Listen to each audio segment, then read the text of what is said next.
Hello बच्चों, कैसे हो आप लोग। तो आज की क्लास में हम पढ़ेंगे time spent by a charge particle in magnetic field. ठीक है, लेक्चर में थोड़ा सा गैप हो गया है, ठीक है, बट फिर से हम इसको कंटिन्यू कर रहे हैं। ठीक है, time spent by a charge particle in magnetic field. ठीक है, जैसे मान लो कोई एक मैग्नेटिक फील्ड है, ठीक है,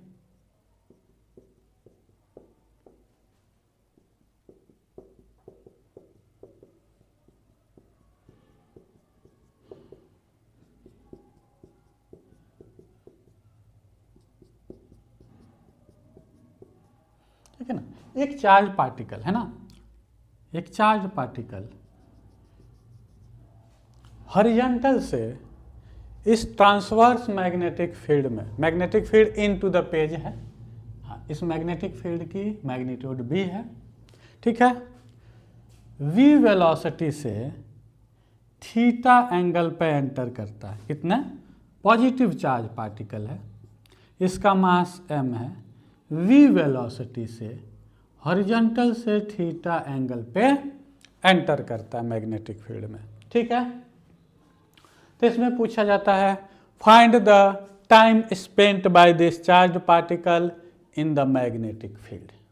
मैग्नेटिक फील्ड में ये कितने टाइम तक रहा, मैग्नेटिक फील्ड में ये कितने टाइम तक रहा, कैसे निकालोगे।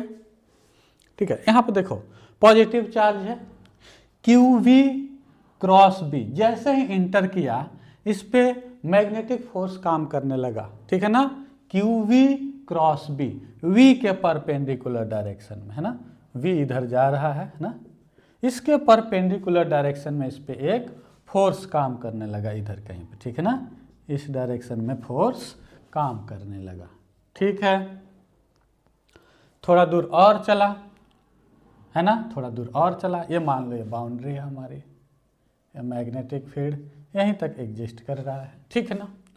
तो Q V cross B, magnetic field में इसका पाथ सर्कुलर होगा, है ना, सेंट्रीपिटल, यहाँ तक क्यू वी क्रॉस बी, इधर फोर्स लग रहा है, इसके वजह से अपने पाथ को थोड़ा सा डाइवर्ट करेगा, है ना। फिर इस पे एक फोर्स इधर लगा, फिर से अपने पाथ को डाइवर्ट करेगा, और ये डाइवर्ट करते करते करते करते करते करते कुछ ऐसे निकल जाएगा, ठीक है। यहाँ पे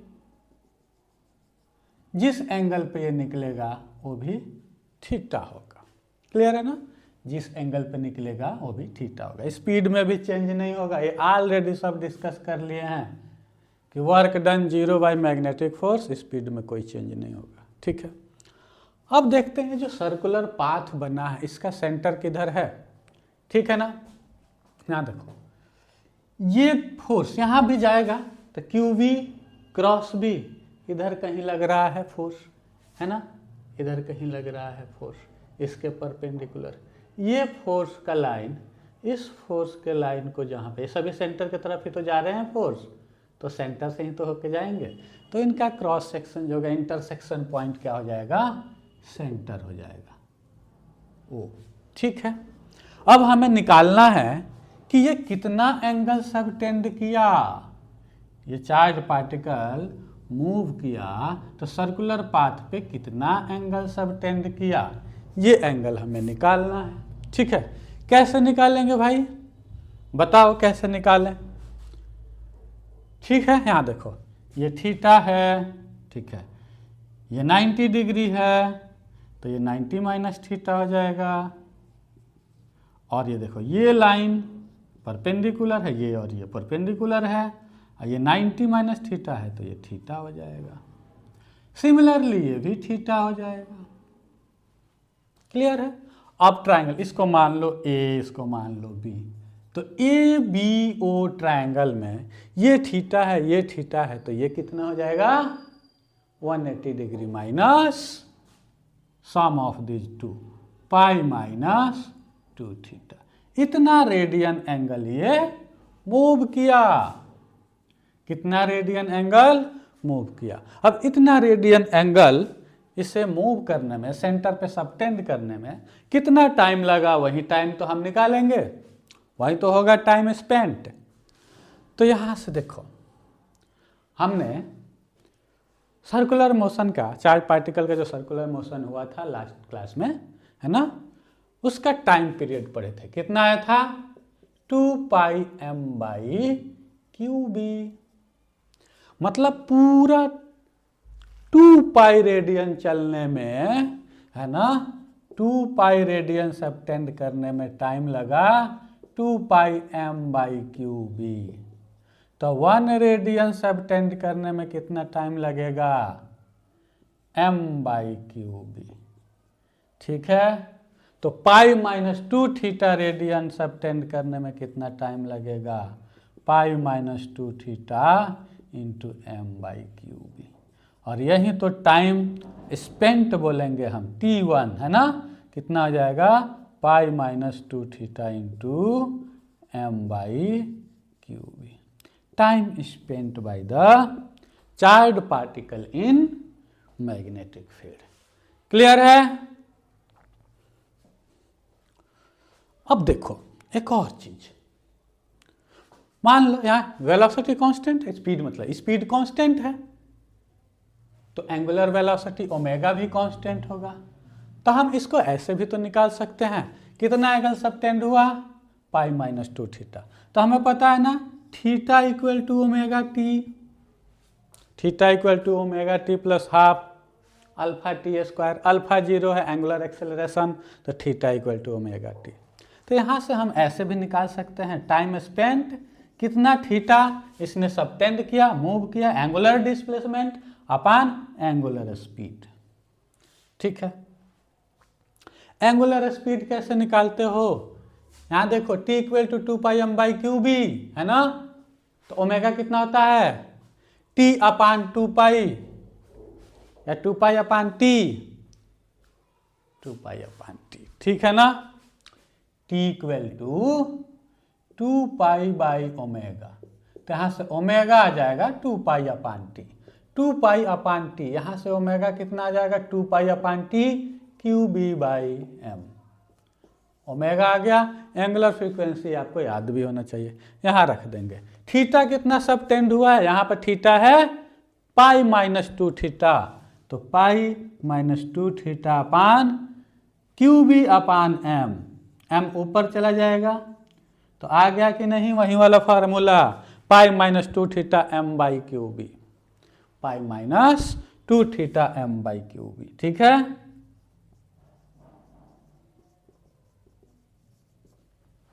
तो चाहे आप ऐसे निकाल लेना लॉजिकली या ऐसे निकाल लेना, बट मेन चीज हमारा निकालना था कि कितना एंगल सबटेंड किया इसने π-2θ।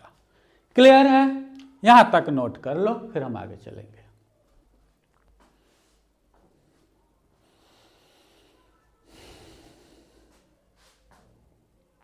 चलो अब देखते हैं, यदि एक चार्ज पार्टिकल है ना निगेटिव हो तो क्या होगा, है ना, नेगेटिव हो तो क्या होगा। जैसे मान लो एक चार्ज पार्टिकल है ना, यही एंगल हॉरिजॉन्टल से कुछ एंगल थीटा पे, है ना, v वेलोसिटी से एंटर किया, चार्ज -q है यहाँ पे और मास m है। अब क्या सिचुएशन होएगा, अब टाइम स्पेंट कितना निकलेगा। ठीक है, तो यहाँ देखो QV क्रॉस B इधर लगा, कब, जब पॉजिटिव चार्ज होता, बट यहाँ नेगेटिव चार्ज है, तो QV क्रॉस B से तो डायरेक्शन निकालो, बस उसके अपोजिट कर दो, मतलब यहाँ पे इस लाइन के जस्ट परपेंडिकुलर इधर फोर्स लगेगा एक। क्लियर है, अब ये अपना पाथ डाइवर्ट करता जाएगा, डाइवर्ट करता जाएगा और ऐसे एक पाथ बना लेगा। ठीक है, यहाँ पे निकलेगा V से, हॉरिजॉन्टल से कितना थीटा डिग्री पे। क्लियर है, अब देखो यहाँ पे भी जब आएगा तो QV क्रॉस B इधर लगेगा, V क्रॉस B इधर है लेकिन नेगेटिव चार्ज है तो इधर है, तो यहाँ पे भी एक फोर्स का लाइन होगा, और यहाँ देखो यहाँ भी एक फोर्स का लाइन है, जहाँ पे ये दोनों इंटरसेक्ट करेंगे, ये क्या बन जाएगा, centre of the circular path, C बन गया। अब कितना एंगल इन्होंने सबटेंड किया, इन्होंने सब टेंड किया यहाँ से चलते हुए इतना एंगल, यही निकालना है। क्लियर है? एंगल निकल जाएगा, टाइम निकल जाएगा। अब देखो ये थीटा है, ये थीटा है, ये 90 माइनस थीटा है और ये 90 है, तो ये कितना आ जाएगा थीटा। फिर से ये कितना आ जाएगा थीटा, फिर से ये कितना आ जाएगा पाई माइनस 2 थीटा।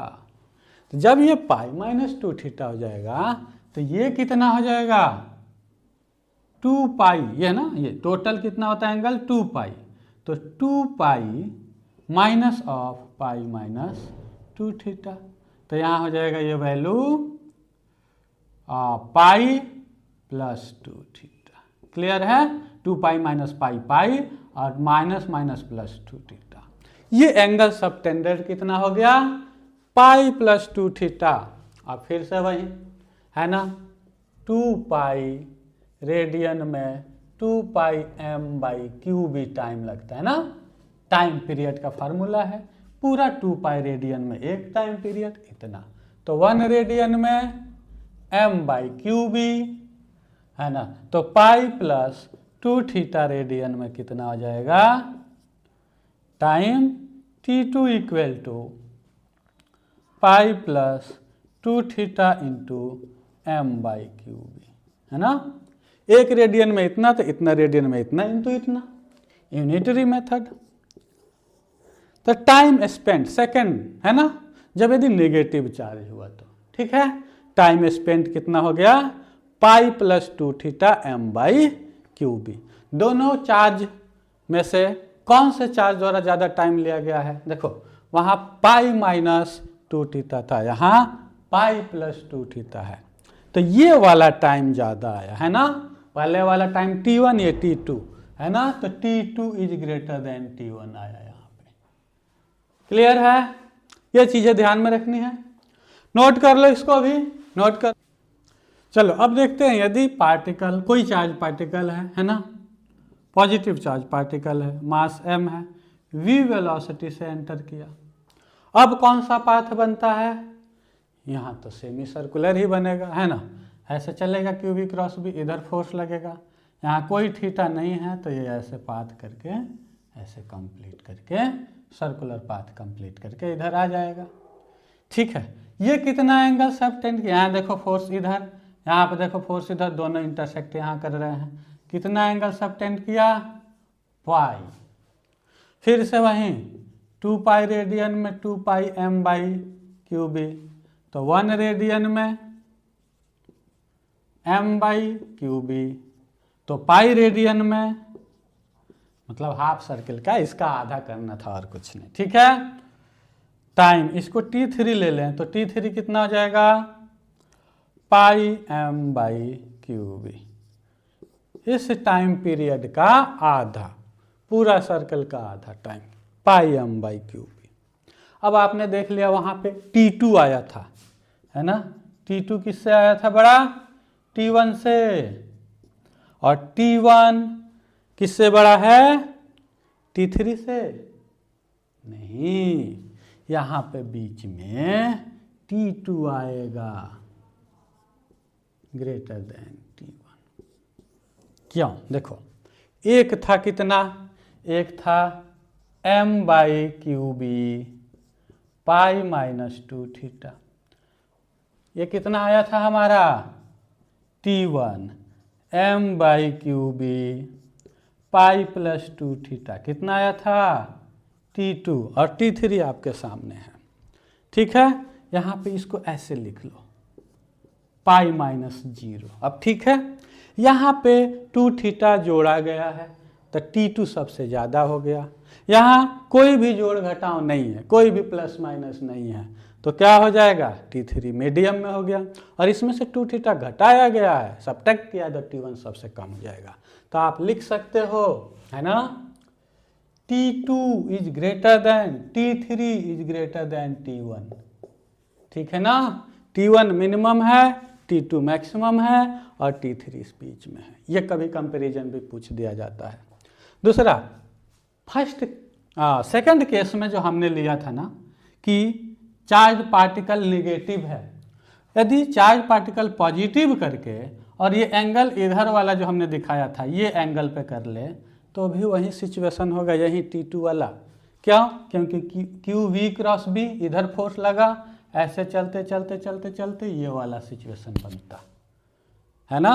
तो चाहे चार्ज पार्टिकल को नेगेटिव करके ये एंगल ले लो, चाहे चार्ज पार्टिकल को पॉजिटिव करके ये एंगल ले लो, बात बराबर है। T2 की value m/qb pi plus 2 theta ही होगा। क्लियर है? तो टाइम स्पेंट वाला टॉपिक खत्म हुआ।